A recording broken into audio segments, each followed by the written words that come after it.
संगीताकडे बघण्याचा दृष्टिकोन जो आहे ना, तो मला काहीतरी मिळवायचंय ह्याच्यासाठी मी संगीतासाठी संगीत करणं हे महत्वाचं आहे. माझ्या कॉन्सेप्ट मध्ये मी साईडला पण बसतो. सेंटर आपण तयार करायचा असतो. सेंटर कधी स्टेजचा नसतो. मी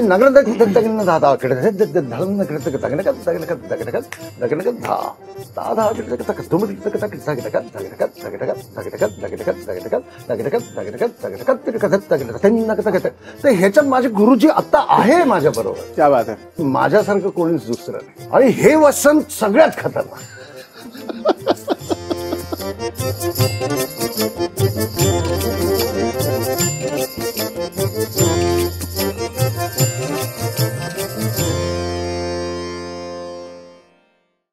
नमस्कार मंडळी, जाई काजळ निर्मित स्मृतिगंध प्रस्तुत आभाळाची माणसं या कार्यक्रमाच्या या भागात तुमच्या सगळ्यांचं मनपूर्वक स्वागत.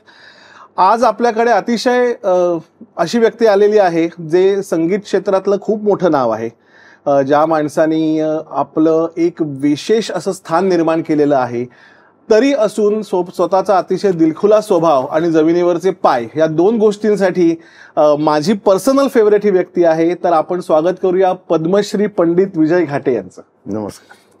आता विजू दादा, मी आधी रसिकांना सांगतो की माझ्या अतिशय जवळचा असल्यामुळे मी त्याला विजू दादाच म्हणतो आणि आजच्या इंटरव्ह्यू मध्ये पण मी त्याला विजू दादाच म्हणणार आहे. अगदी अगदी, नाहीतर मग मलाच ते थोडंसं वाटेल की खूप फॉर्मल काय. अक्षरशः विजू दादा, मी पहिल्या सर्वात प्रथम आभाळाची माणसं ह्या कार्यक्रमात तू आलायस त्याच्याबद्दल तुझे मनपूर्वक आभार. आणि इथे आपली फॉर्मॅलिटी संपली.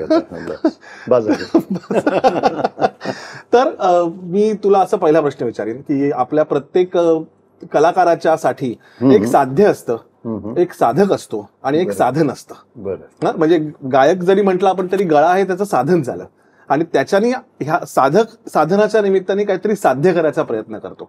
तर आता ह्या आयुष्याच्या टप्प्यावर तुला काय असं वाटतंय की साध्य केलंयस किंवा साध्य करायचं बाकी आहे? मी आता जवळजवळ एक 80 साली मुंबईला आलो. त्याच्यानंतर आता 2024 असंख्य वर्ष झाली, पण मी हे असे 3 शब्द एकत्र कधी ऐकलेच नाही. अरे वा, म्हणजे मला कॉम्प्लिमेंट वाटते. म्हणजे की तू जी भाषा वापरली आहे सत्ता, आणि तर मला कळे ना की म्हणजे आपलं संगीत मी जे केलं त्याच्याच बद्दल बोलायचंय ना, की साध्य, साधन आणि साधक. हे मला एकदम मी म्हटलं अरे हे बहुत अच्छा आहे. तर तुला म्हणायचंय की मी अचीव काय केलं, म्हणजे मी काय अचीव केलं असं वाटतंय.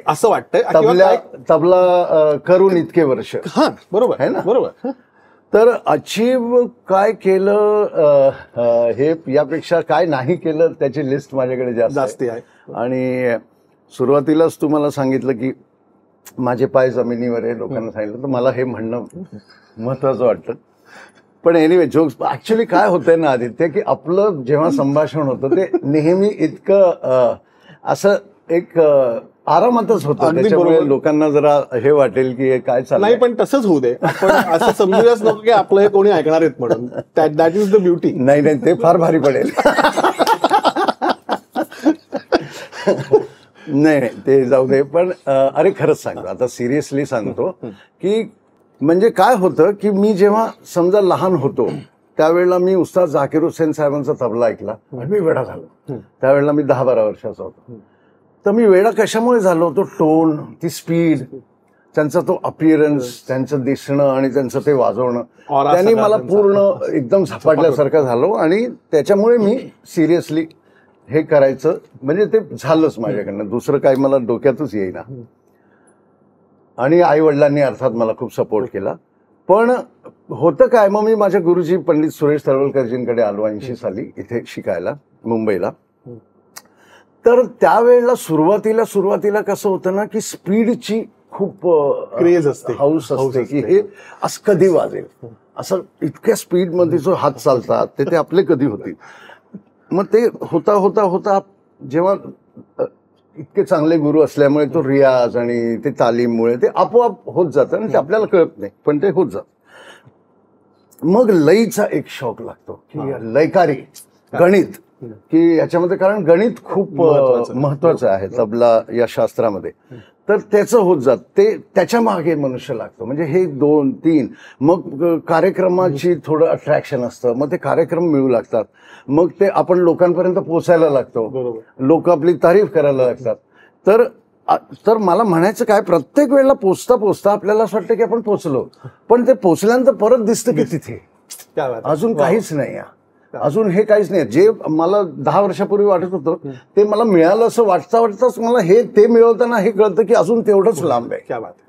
तर हा प्रवास कलेमध्ये न संपणार आहे. आणि स्पेशली आपल्या भारतीय शास्त्रीय संगीतामध्ये जी आपल्याकडे परंपरा आहे की बुजुर्ग लोक, आपले गुरुतुल्य लोक, गुरु लोक, आपण यांना का मानतो, कारण हे परत तिथे उभे असतात आपल्या पुढे की अरे तू अजून तिथे, अजून तुला इथे यायचंय. तर त्याच्यामुळे साध्य होतंय असं वाटता परत एक उस्ताद तिथे उभा असतो, तो म्हणतो की अरे अजून वेळ इकडे. काय बात आहे, वा वा. बिजू दादा, तू आता 45हून जास्ती वर्ष तबल्यामध्ये आहेस आणि तू तबला करतोयस. रियाजाच्या पद्धतीमध्ये काही फरक पडलाय का रे? तू आता इन जनरल म्हणतोय मी, गेल्या 40-45 वर्षाच्या प्रवासात रियाजाच्या पद्धतीपेक्षा काय झालंय माहितीये का, की जेव्हा मी लहान होतो, जेव्हा आम्ही तबला सुरू केला, तर आम्ही गोष्टी ऐकायचो की अनोखे लालजींचा नादी दिना असा वाजायचा, एक उंगली का नादी दिना, खडा नादी दिना असा बजाते थे. उस्ताद अल्लाह रखा खां साहेब तिरकीट असं, त्याच्यानंतर त्यांची गणिती वाजवणं, त्याच्यानंतर पंडित किशन महाराजजींची उपज. तर हे आम्ही आमच्या गुरूंकडनं, मोठ्या लोकांकडनं ऐकायचो की कसं करायचे, आणि मग ते त्यांच्याकडनं ऐकून आम्ही इमॅजिन करून त्याच्यावरती जेवढा जमेल तेवढा अभ्यास करायचो. आता काय झालंय, एका क्लिकवर एव्हरीथिंग इज अवेलेबल. त्याच्यामुळे एक्सपोजर इतकं जास्त झालंय, तर असं वाटतं आजकालची पिढी ऐकून की सोपं झालं की काय तबला वाजवणं, कारण लहान लहान मुलं खूप तयारीने तबला वाजवायला लागले. पण त्याचं कारण हेच आहे की तुम्हाला एखादी गोष्ट कळेपर्यंत वेळ जातो ना, ती कळेपर्यंत वेळ आता जायची गरजच नाही. आता फक्त फिजिकल थोडंसं तुम्ही केलं आणि थोडंसं मायक्रोफोनचा चांगला वापर, हे मी उगाच म्हणतोय, मुलं खरंच खूप मेहनत करतात आणि मेहनतीशिवाय चांगलं वाजत नाही. जे आजची पोरं वाजवत आहेत ते मेहनतीशिवाय नाही होऊ शकत. पण एक्सपोजर खूप इझी आहे, त्याच्यामुळे त्यांना लोकांना पुढचा टप्पा खूप आधी गाठतायत, जो आम्हाला वेळ लागायचा तिकडे पोहोचायला. तर रियाजाच्या पद्धती म्हणजे असं नाही झालेलं आहे. 40 वर्षापूर्वी तुम्ही नादीदिना वाजवताय, नादीदिना वाजवण्यासाठी तुम्ही 8-10 तास, 4 तास रोज नादीदिना वाजवताय, आणि आता एक कॅप्सूल मिळते की एक कॅप्सूल खाल्ली आणि नादीदिना वाजतो. असं काही झालेलं नाही. अजूनही तुम्हाला वाचतो तेवढाच वेळ लागतो. काय बात आहे. तुला असं वाटतं राजू दादा की एखाद्या कलाकारांनी असंच वाजवावं की त्याची एकदा एक इमेज तयार होते ना, प्रत्येक माणसाची, प्रत्येक वाजवण्याच्या शैलीची एक इमेज तयार होते की हा असा. तर आताच्या जगात, म्हणजे आताच्या जो तबला वादनाची जी ट्रेंड आहे सध्या चालू, ती खूप जास्ती स्पीडच्या मागे आहे सगळेजण, असं बघून ओव्हरऑल वाटतं. म्हणजे ते ठेराव कुठेतरी हरवलाय का, नाही हरवलाय का, असं वाटतं. तर ही जी आजची इमेज तयार होते, ही 20 वर्षानंतर ह्या वादकांना मेंटेन करता येणार आहे का, किंवा 50-60 झाल्यानंतर? म्हणजे आज आपण आता नावं घ्यायची आवश्यकता नाहीये, पण जे काही तयार तबला वादक आहेत त्यांनी काय काळजी घ्यायला पाहिजे? कारण आता जसं वाजतंय तसं शरीर दमल्यानंतर 25 वर्षानंतर वाजणार नाहीये. नाही, जी इमेज तू म्हणतोय ना, ती वादनाने नाही होत, ती कलाकाराच्या सोचमुळे होते. तर ती जी कलाकाराची सोच आहे स्वतःची, दॅट इज आर्ट. बाकी तर डेमॉन्स्ट्रेशन आहे ना, बाकी डेमॉन्स्ट्रेशन आहे. तर डेमॉन्स्ट्रेशन मध्ये तुम्ही किती वर्ष गुंतवणार? गुंतवलं तर चांगलं आहे, म्हणजे मला प्रॉब्लेम काही नाही किंवा माझा दावा नाही आहे की तुम्ही गुंतवून दाखवा बरं, असं मला काही म्हणायचं नाही. पण डेमॉन्स्ट्रेट मध्ये किती वर्ष तुम्ही सोच, तुम्ही एखादा रस्ता घेऊन ते एखादं म्युझिक तुम्ही संगत करताय, तर तुम्ही संगत करत असताना तुम्ही त्या म्युझिकचा विचार करून तुमची सोच तुम्ही कशी प्रोड्यूस करताय, त्याच्यावर तुमची इमेज बनते. मग त्यांनी ते नाव ओळखलं जायला. स्पीडमुळे नाही ओळखत. स्पीडमुळे बाहेर आलं ना, चहा प्यायला, समोसा खाल्ला की लोक विसरून जातात की ती स्पीडमध्ये.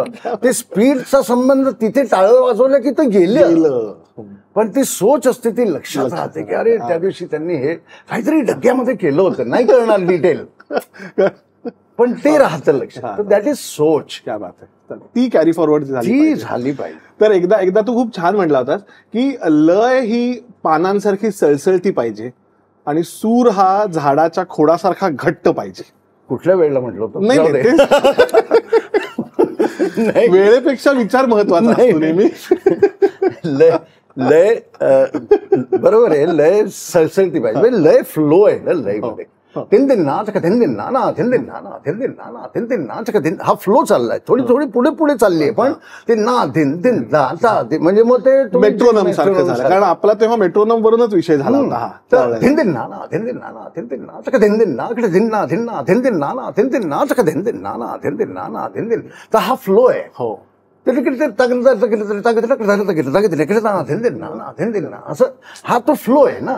आणि स्वर घट्ट म्हणजे काय की तो भीमसेनजींचा षडज लागला की कोणाची हिंमत आहे त्याला हलवून दाखवले. करेक्ट. लताबाईंचा एक स्वर लागला की तो लागला, तिथे गडला तो. आणि ते तो जो गडतो तो तुमचं हृदय असतं. क्या बात आहे. वा वा वा. त्याला हलवूच शकत नाही ना कोणी, म्हणून आणि असीन नाही म्हटलं. आणि त्याच्यानंतर खूप छान अशी चर्चा झाली होती की हल्ली थोडंसं उलट झालंय. हल्ली लय ही खोडासारखी पक्की झाली मेट्रोनम. कारण की तुम्ही मशीन खूप वापरायला लागला आणि सूर हे सळसळते झालेत. हो, कारण की त्याचा सिन्सिअरनेस गाण्यामध्ये जेवढं लक्ष आहे, गाणं हिट कसं होईल, त्याला फॉलो किती करतील आणि त्याला लाईक्स किती मिळतील, आणि ह्याच्याकडे आपलं लक्ष जर गेलं, माझं बाकीचं चालू लोकांचं, तर माझं स्वराकडे लक्ष कधी जाईल. बरोबर बरोबर. त्यामुळे हल्लीचा हा सगळा सोशल मीडियाचा जास्ती इफेक्ट आहे असं वाटतं तुला? हे मला असं वाटतं सगळ्यांचं इंडिव्हिज्युअल प्रॉब्लेम आहे. तो प्रत्येकाने जर ठरवलं, ज्या वेळेला सोशल मीडिया नव्हता तर दुसरे काहीतरी अट्रॅक्शन होते ना. बरोबर बरोबर. असं कुठे होतं की काय आपण जंगलात राहत होतो का, किंवा आपण कुठेतरी हिमालयावरती राहत होतो की तिथे काहीच अवेलेबल नव्हतं. अगदी बरोबर. म्हणजे कोविडच्या आधी मला कोणीतरी म्हटलं की जर कोविड ज्या वेळेला झाला तो जर 10 वर्षापूर्वी झाला असता तर सापाचाच गेम खेळायला लागला असता आपल्याला. पण मी म्हटलं सापाचा गेम होता ना, म्हणजे होतं ना काहीतरी. म्हणजे आपण असं काही नाही आहे की आपण कुठलं तरी आलोय अगदी बाबा आदम पासून आणि आता एकदम अचानक आपल्यावरती येते. प्रत्येक इंडिव्हिज्युअल प्रॉब्लेम आहे सगळ्यांचे. आपण उगाच तो घालतो परिस्थितीवर. खरंय. विजय घाटे यांची पॅशन काय? बापरे, मी ह्याला विचार नाही केला, ते प्रश्न विचारतोस तू. पॅशनचा अर्थ माझा धर्म, माझा जगण्याचा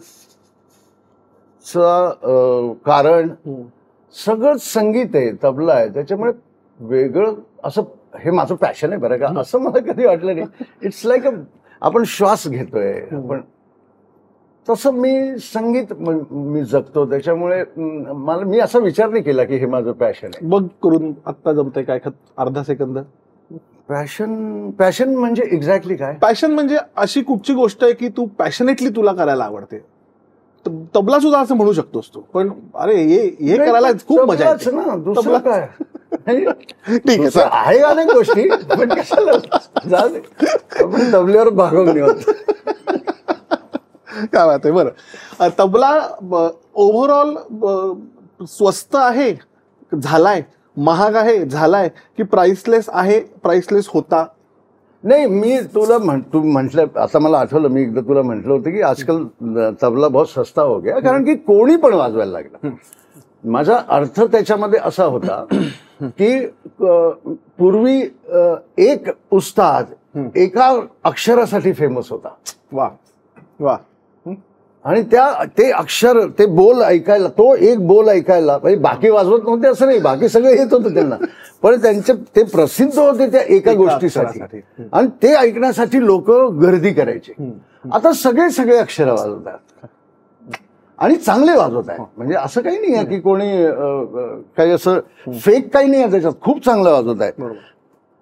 पण मी मगाशी म्हटलंच तसंच की त्याच्यात म्युझिक अजून यायचं, अजून सोच यायची स्वतःच. आणि ते आता मी आज जरा स्वतःच ठरवतो असं नाही होत. ते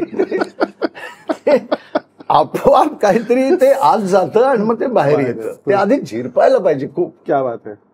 आणि ते झिरपल्याशिवाय बाहेर नाही येणार, असं ठरवून तर अजिबात. अगदी बरोबर आहे. एकदा आपण मार्केटिंग बद्दल बोललो होतो एकंदरच. तू आज माझे सगळे चायला जुने आपले कन्व्हर्सेशन काढतोयस ना, त्याचा जवाब नाही. हा बरोबर बोल. तर आपण मार्केटिंग बद्दल म्हणजे असं मला विचारायचं परत तुला की याच्याशी आता बोलताना मी जरा हा कॅमेरा आहे ना, याच्याशी बोलताना याच्या पुढे मी सांभाळून बोलणार आहे. अरे पण चांगलं आहे की अरे पण छान. मी आपलं त्यांना सांगायचं ते सांगितलं. मार्केटिंग बद्दल आपण एकदा चर्चा केली होती की आत्ताच्या जमान्यातलं मार्केटिंग आणि इव्हन जुन्या काळात लताबाई असतील, भीमसेनजी असतील, ह्यांच्या वेळेला पण मार्केटिंग इम्पॉर्टंट होतच. तर कलाकारांनी त्या गोष्टीकडे किती लक्ष द्यायला पाहिजे? नाही, लक्ष द्यायला पाहिजे म्हणजे मला असं वाटतं जेवढं संगीताकडे त्याचं लक्ष आहे कलाकाराचं, तेवढं नक्कीच नको द्यायला.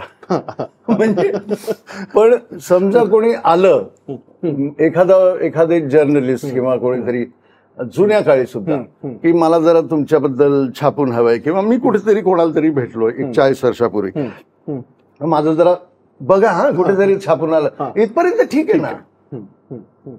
पण जेवढं संगीताकडे आहे तेवढंच मार्केटिंगकडे हल्ली व्हायला लागलाय. म्हणजे ते जरा मला असं वाटतं ते, कारण का एक अशी भीती पण वाटते मला पर्सनली की जे काय सोशल मीडियाचे सध्या मीडियम्स आहेत, उद्या सगळं क्रॅश झालं तर काय होईल?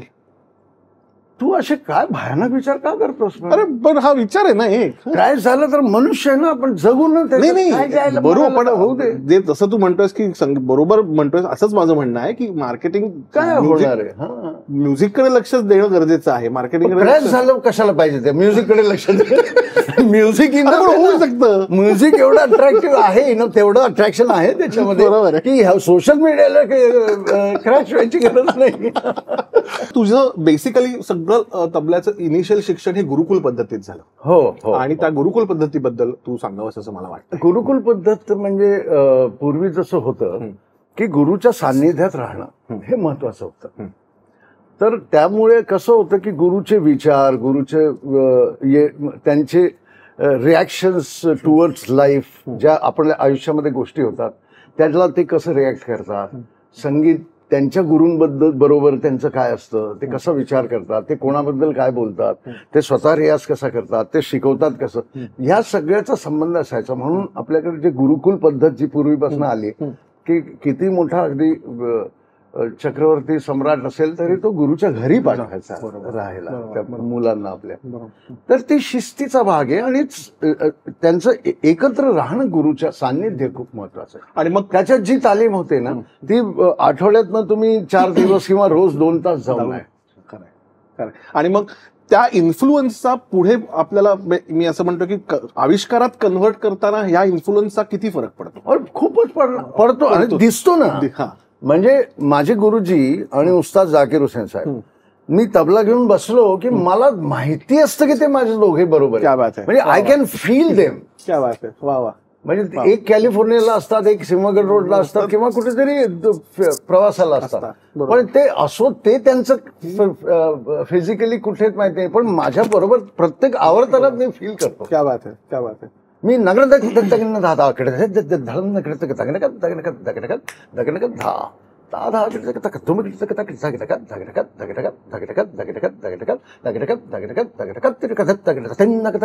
ह्याच्यात माझे गुरुजी आता आहे माझ्या बरोबर. क्या बात आहे. वा वा. हे गुरुजी आहेत, हे गुरुजी आहेत. क्या बात आहे, क्या बात आहे. सो हे मला असं वाटतं गुरुकुल पद्धतीचं शिक्षण याच्यासाठी खूप महत्वाचं आहे. वा.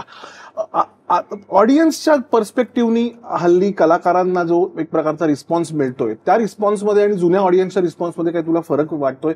नाही, रिस्पॉन्स असाच असायचा. म्हणजे स्टँडिंग ओवेशन, पाया पडणं आणि ऑटोग्राफ घेणं, आता सेल्फी बरोबर, पण रिस्पॉन्स असाच असायचा.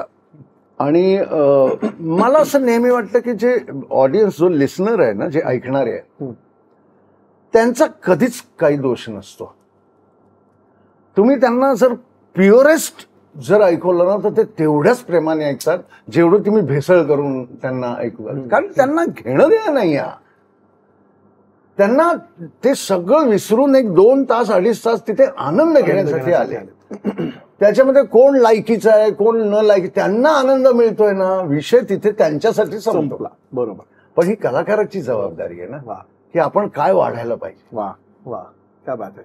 आपण आपला ऑडियन्स क्रिएट करायला पाहिजे किंवा क्रिएट होतात आपोआप. संस्कार करायला पाहिजे. तुम्ही नाही तुम्ही प्रेमाने मांडा ना, जे खरं म्हणणं आहे ते प्रेमाने मांडलं, कसं नाही पोहोचणार. क्या बात आहे. ऑडियन्सचा कधीच काही दोष नसतो. प्रत्येक कलाकाराच्या मागे एक प्रकारचं किंवा एक व्यसन असतं. तर हे व्यसन आणि कलाकार यांची ही जी युनिकली झालेली सांगड आहे, ही वृत्तीची आहे का सवयीची आहे? व्यसन म्हणजे तू प्रॅक्टिकल व्यसन म्हणतो, म्हणजे दारू सिगरेट कसलंही व्यसन म्हणेल नाही. मी याच्याबद्दल ओशोंचे विचार ऐकले होते. मी त्यांचं थोडंसं वाचन आहे, म्हणजे मला थोडं आवडतं वाचायला, तर त्यांचं मी एकदा वाचत होतो. तर त्यांनी एक पॅरेग्राफ मला त्यांचा कधी विसरणार नाही. ते म्हणले होते की संगीत म्हणजे स्वर आणि लय ही अशी गोष्ट आहे की ही सगळ्यात लवकर परमेश्वराकडे पोहोचवते.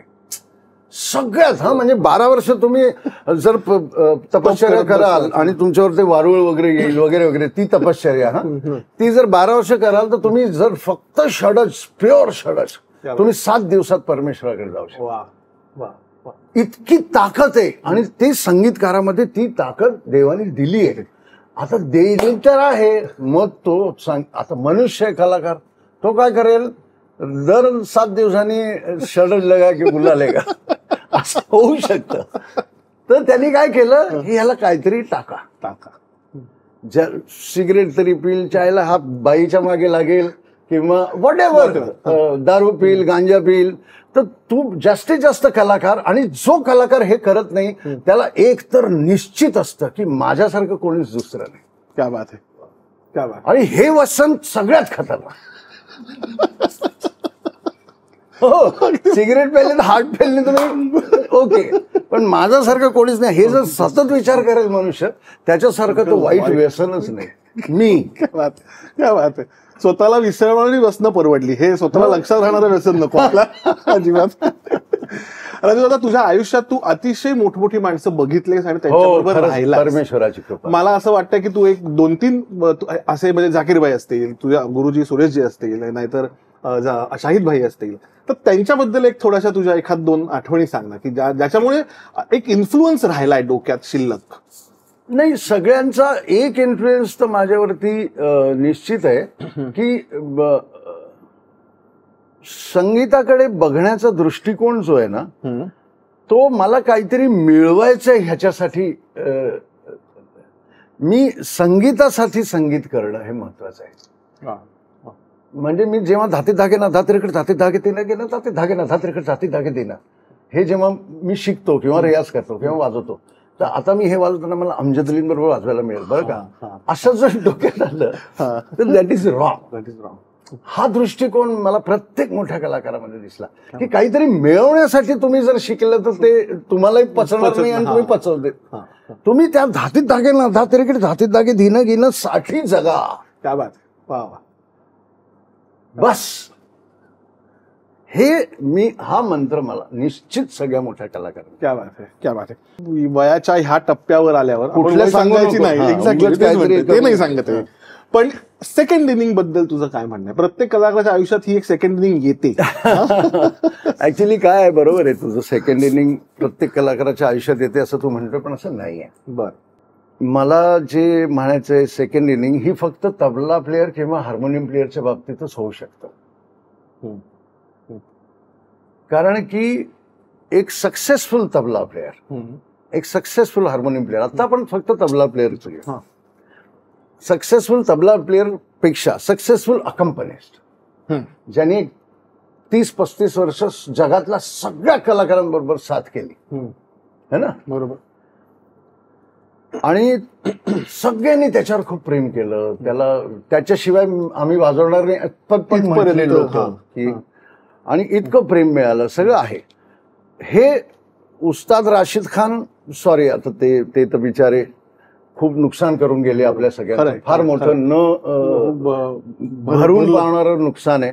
पण कुठलाही गायक कलाकार मेन आधी गायक घेऊ किंवा सेकंड इन्स्ट्रुमेंट कोणी पण, त्याला सेकंड इनिंगची गरज नाही आहे ना. त्याचा कार्यक्रम सुरुवातीपासून चाललाय 10 वर्षापासून, ते शेवटपर्यंत तो मध्ये बसणार, साथीदार येणार, कार्यक्रम होणार आणि तो जाणार घरी. म्हणजे कार्यक्रम हा नेहमी मधल्या कलाकाराचाच असतो. तो सेकंड इनिंग झाली ना, ती फर्स्ट एकच झाली, सेकंड इनिंगची गरजच नाही. खरंय. आता एखादा सक्सेसफुल तबला प्लेअर जो चांगल्यापैकी एक 30-40 वर्ष काम केलेला आणि त्याची इच्छा झाली की मी आता मध्ये बसूनच वाजवेन, तर कोणालाच आवडत नाही.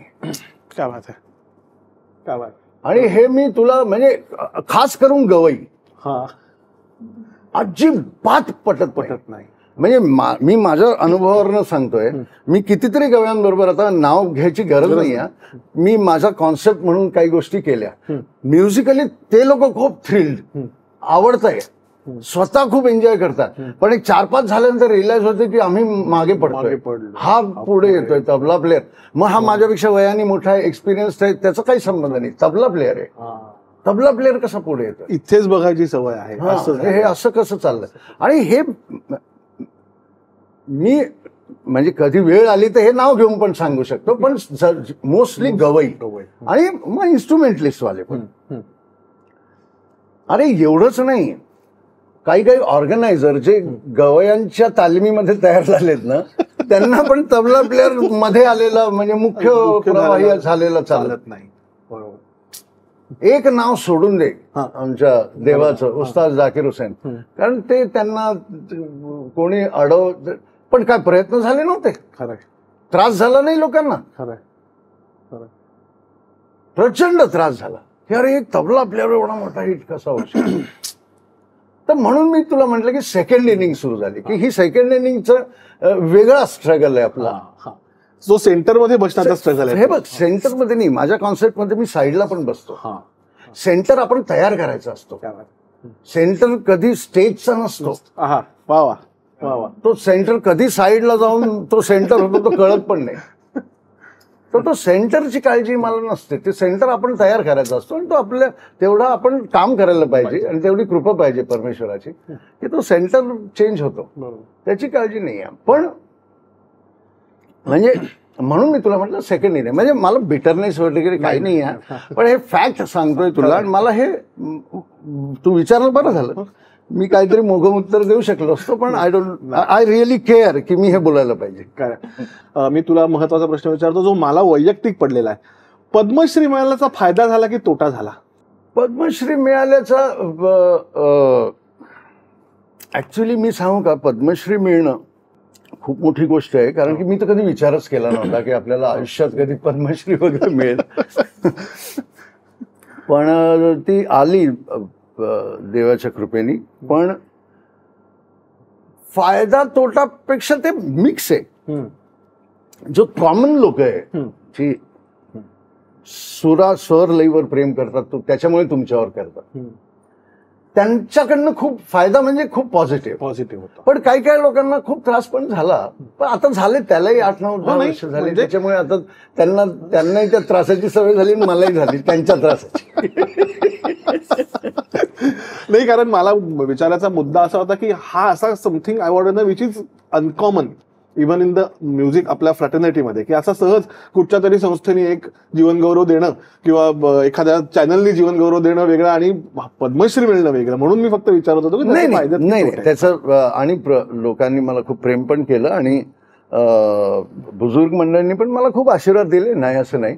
आणि मी मगाशी म्हटलं तसं की माझं काय झालं, ते कोविड नंतर हे जे सेकंड इनिंग म्हणत होतो त्याच्यात मला ह्याच्यात आठवलं की मी ज्यांच्याबरोबर साथ करायचो, ज्या सगळ्या कलाकारांना, आणि मी जे तुला प्रॉब्लेम सांगतोय गायकांचा, त्यांचा एवढा थेट संबंध नाही आहे. कारण की गेले कोविड पासून मोस्टली त्या पिरियड पासून ती कलाकार मंडळी रिटायर झाली, काही देवाघरी गेली, काही असं. त्याच्यामुळे त्या कलाकारांचा माझा ह्याच्याशी संबंध नाही आला या विषयाशी.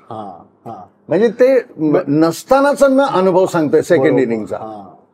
ते असतानाच मला गरजच वाटली नाही, कारण ते माझा छत्री घेऊनच माझ्यावरती होते. बरोबर, मी त्यांच्या छत्रछायेखालीच जगत होतो.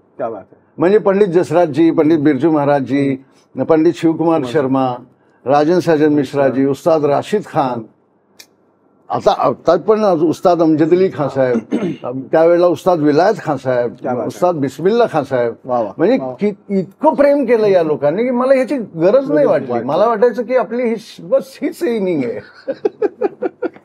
पण मग नंतर ती मजा पण मला तेवढी राहिली नाही. म्हणजे माझे काही काही खूप चांगले मित्र मोठे कलाकार आहेत, त्याबद्दल काही प्रश्न नाही आहे. पण तो म्हणून मला प्रयत्न करावासा वाटला की आपण तबला घेऊन काहीतरी, नाही तर तबला प्लेअरचं काय होतं की तो मग नाहीतर गुरु बनवून जातो. काय बात आहे. म्हणजे मग 250-300 शिष्य असतात त्याला, आणि मग तो त्याच्यामध्ये गुरुपौर्णिमेचे सोलो, गुरुपौर्णिमेचे उत्सव, कारण कुठल्याच म्युझिकच्या फेस्टिवलमध्ये तबला सोलो नाही बघणार तू. कुठल्याच म्युझिक मध्ये तुला जसं तू गंमत म्हणून जलतरंग पण मिळेल, पण तबला सोलो तुला मिळणार नाही. बाकी गाणी भरपूर आणि ठीक आहे ना, आम्ही पण मानतो की ते गरजेचं आहे. पण माझा मुद्दा हा आहे की तबला प्लेईंगला तो इम्पॉर्टन्स नाही आहे, इव्हन ऑर्गनायझर कडनं नाही आणि याच्याकडनं. मी परत म्हणतो, मी कंप्लेंट करत नाहीये, मला मुद्दा आठवला तर पद्मश्रीचा मुद्दा. सो नाही मस्त सगळे एव्हरीबडी वॉज हॅपी. गोविंदराव जेव्हा अगदी 95-96 साली ते जायच्या आधी अगदी काही महिने असं गोविंदराव पटवर्धन असं म्हणायचे सारखं. बाबांनी त्यांना विचारलं की बुवा आता तुम्ही 70 झाली तुमची, आता तुम्हाला आता पेटीकडे बघून वाटतं काय? ते म्हणाले अरे आता रामभाऊ नाही, सुरेश गात नाही, कुमारजी गेले, आता मी काय करू पेटी वाजवून, असं त्यांना असं शेवटी झालं. I can feel that. मी तेच विचारतोय तुला की तुला असं कधी झालंय का की आता मी काय, पण दुसरा रस्ता आपण का नाही आपणावं असं मला होतं की मला दुसरे रस्ते खुणवतात ना, की ते वाद्य घेऊन मी अजून काम करू शकतोय जोपर्यंत श्वास आहे तोपर्यंत. क्या बात आहे. तेवढं मला करू द्या. तेवढं तुला. पण गोविंदरावांचा मला खूप आशीर्वाद, मला पण खूप आशीर्वाद मिळाला, खूप प्रेम आणि आशीर्वाद कायम. ते पण विजू म्हणायचे मला. मी दादा म्हणतो फक्त, फरक आहे. वा क्या बात आहे राजू दादा. ॲज युजल तुझ्या बरोबर वेळ कसा जातो कळत नाही, आणि तो कधीच कळू नये अशी माझ्या आयुष्यभर अशी इच्छा राहील. तर सर्वात प्रथम परत शेवटची फॉर्मॅलिटी जी पहिल्यांदा केली होती तीच आत्ता करतो. इथे आल्याबद्दल प्रचंड आभार, आणि तू इतका मनमोकळेपणाने दिलखुलासपणाने कायमच बोलतोस. असाच राहा, तुझे असंच प्रेम राहू दे आमच्यावर, आणि तुझे असेच आशीर्वाद राहू दे आमच्यावर, असं मला वाटतं. आणि तू इथे आल्याबद्दल आमच्यातर्फे, आभाळाची माणसं, जाई काजळ आणि स्मृतिगंधातर्फे ही तुला एक छोटीशी गिफ्ट. अरे वा, बघू जरा. हो, कामाचं आहे ना काही? कामाचं आहे. थँक्यू. तर मंडळी, आभाळाची माणसाचा हा एपिसोड तुम्हाला कसा वाटला, हा भाग कसा वाटला, हे आम्हाला तुमच्या प्रतिक्रियांद्वारे जरूर कळवा. आणि आवडला असेल तर शेअर करा, मित्रांना सांगा, त्यांना पाठवा, आणि स्मृतिगंधचं यूट्यूब चॅनल आणि फेसबुक पेज नक्की लाईक करा, शेअर करा आणि सबस्क्राईब करा. धन्यवाद.